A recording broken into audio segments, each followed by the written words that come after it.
Hello दोस्तों, मैं विकास कुमार। आपका स्वागत है आपका अपना चैनल विकास इंस्टीट्यूट में। मैंने पिछले क्लास में लूसेंट का पॉलिटी में मेरा था उपराष्ट्रपति के बारे में बताया था, और आज मैं आपको प्रधानमंत्री एवं मंत्री परिषद के बारे में बताऊंगा। देखिए, प्रधानमंत्री एवं मंत्री परिषद अनुच्छेद 74 में है, ठीक है। संविधान के अनुच्छेद 74 के अनुसार राष्ट्रपति को उसके कार्यों के संपादन एवं सलाह देने के लिए एक मंत्री परिषद होती है, ठीक है, जिसका प्रधानमंत्री होता है। संविधान के अनुच्छेद 75 के अनुसार प्रधानमंत्री की नियुक्ति राष्ट्रपति करेगा, ठीक है। प्रधानमंत्री की नियुक्ति कौन करेगा? राष्ट्रपति। और अन्य मंत्रियों की नियुक्ति राष्ट्रपति प्रधानमंत्री की सलाह पर करेगा। मतलब जो केंद्र में जो वास्तविक हेड है ना, वो प्रधानमंत्री है। मंत्रिपरिषद में मंत्रियों की कुल संख्या प्रधानमंत्री को शामिल करके लोकसभा के कुल सदस्यों की कुल संख्या के 15% से अधिक नहीं होना चाहिए, ठीक है। 15% से अधिक नहीं होना चाहिए। 91वां संविधान संशोधन 2003 के अनुसार ये बोला गया है, ठीक है। अनुच्छेद 75(2) के अनुसार मंत्री राष्ट्रपति के प्रसाद प्रयत्न धारण करेंगे, और अनुच्छेद 75(3) के अनुसार मंत्री परिषद लोकसभा के प्रति सामूहिक रूप से उत्तरदायित्व होते हैं, ठीक ना। 75(3) के अकॉर्डिंग क्या है? मंत्री परिषद लोकसभा के प्रति सामूहिक रूप से उत्तरदायित्व होगी। पद ग्रहण से पूर्व प्रधानमंत्री सहित प्रत्येक मंत्री को राष्ट्रपति के सामने पद और गोपनीयता की शपथ लेनी पड़ती है। मतलब जो प्रधानमंत्री राष्ट्रपति के से क्या करते हैं? शपथ लेते हैं। अनुच्छेद 75 के 4 में बोला गया है। मंत्रिपरिषद का सदस्य बनने के लिए वैधानिक दृष्टि से यह आवश्यक है कि व्यक्ति संसद के किसी सदन का सदस्य होना चाहिए। मतलब लोकसभा हो या राज्यसभा का सदस्य होना चाहिए सदस्य बनने के लिए मंत्रिपरिषद का।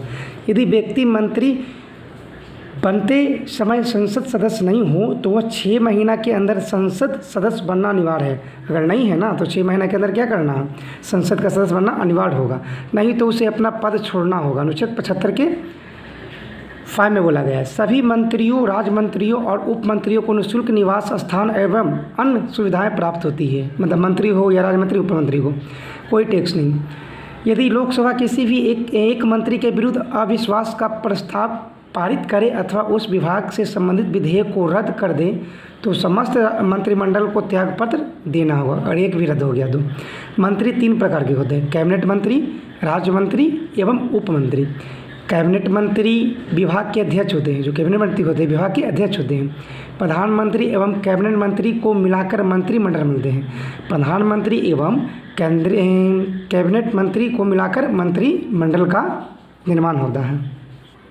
प्रधानमंत्री लोकसभा का नेता होता है। वह राष्ट्रपति को संसद का सत्र आहूत करने एवं सत्रवासान करने संबंधी परामर्श देता है। वह किसी भी समय लोकसभा को विघटित करने की सिफारिश राष्ट्रपति से कर सकता है, किसी भी समय, ठीक है। प्रधानमंत्री सभा पटल पर सरकार की नीतियां की घोषणा करता है। प्रधानमंत्री, ये VVI है, ठीक है। प्रधानमंत्री नीति आयोग, राष्ट्रीय विकास परिषद, राष्ट्रीय एकता परिषद, अंतर्राज्यीय परिषद तथा राष्ट्रीय जल संसाधन परिषद का अध्यक्ष होते हैं। कौन किसका अध्यक्ष होते हैं? नीति आयोग, राष्ट्रीय विकास परिषद, राष्ट्रीय एकता परिषद, अंतर्राज्यीय परिषद और राष्ट्रीय जल संसाधन परिषद का अध्यक्ष होता है। मतलब इन्हीं के लिए इनको वेतन मिलता है, ठीक है। प्रधानमंत्री पद के लिए वेतन नहीं मिलता है। प्रधानमंत्री राष्ट्रपति एवं मंत्रिपरिषद के बीच संवाद की मुख्य कड़ी है, बोला गया है। अनुच्छेद 78 में प्रधानमंत्री राष्ट्रपति एवं मंत्रिपरिषद के बीच संवाद का एक मुख्य कड़ी है।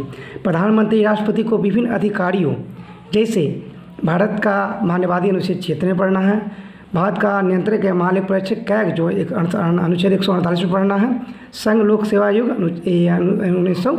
1926 में इसका स्थापना हुआ था, एवं सदस्यों को चुनाव आयुक्त, वित्त आयोग का अध्यक्ष एवं उनके सदस्य एवं अन्य नियुक्ति के संबंध परामर्श देता है। कौन?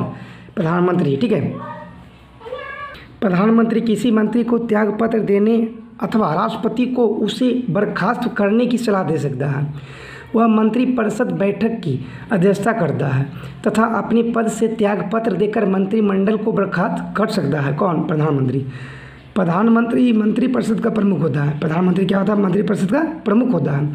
अतः जब प्रधानमंत्री त्यागपत्र देता है अथवा उसकी मृत्यु हो जाती है तो अन्य मंत्री कोई भी कार्य नहीं कर सकते हैं। जब प्रधानमंत्री त्यागपत्र दें या उनकी मृत्यु हो गया तो अन्य मंत्री कोई भी कार्य नहीं कर सकते हैं। अन्य शब्दों में प्रधानमंत्री की मृत्यु अथवा त्यागपत्र से मंत्रिपरिषद स्वयं ही विघटित हो जाती है और एक शून्यता उत्पन्न हो जाती है।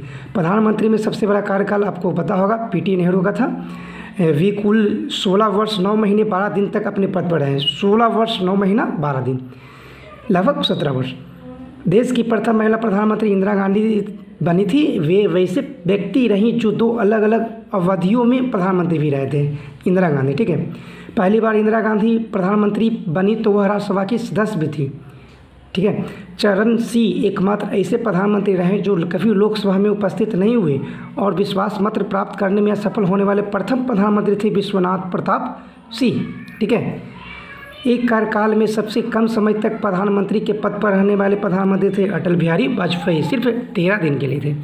भारत के प्रधानमंत्री देखिए, पहले थे पीटी नेहरू, ठीक है, 47 से 64, दूसरा लाल बहादुर शास्त्री 64 से 66, इंदिरा गांधी 66 से 77, मोरारजी देसाई 77 से 79, चौधरी चरण सिंह 79 से 80 और इंदिरा गांधी फिर आ गए थे 84, राजीव गांधी 1984 से 89, विश्वनाथ प्रताप सिंह 89 से 90, चंद्रशेखर 90 से 91, पीवी नरसिम्हा राव 91 से 1996, अटल बिहारी वाजपेयी 1996 से 96 तक थे। देखिए 16/5 से 1996 से 1/6/1996, ठीक है, 13 दिन के लिए इस दिन रहे थे। HD देवगौड़ा 96 से 97, अटल बिहारी वाजपेयी फिर 98 से 99, अटल बिहारी फिर वाजपेयी आ गए 99 से 2004, डॉक्टर मनमोहन सिंह 2004 से 2014 तक 2 बार लगातार बने, ठीक है। नरेंद्र मोदी अभी हैं 14 से बने हैं जो विगत काल में हैं प्रधानमंत्री। सबसे लंबा कार्यकाल वही थे पीटी नेहरू 16 वर्ष 9 महीना 12 दिन, ठीक है। उसके बाद देखिए मोरारजी देसाई, तो देखिए क्या था, प्रथम गैर कांग्रेसी प्रधानमंत्री त्यागपत्र देने वाले प्रधानमंत्री थे मोरारजी देसाई, ठीक है।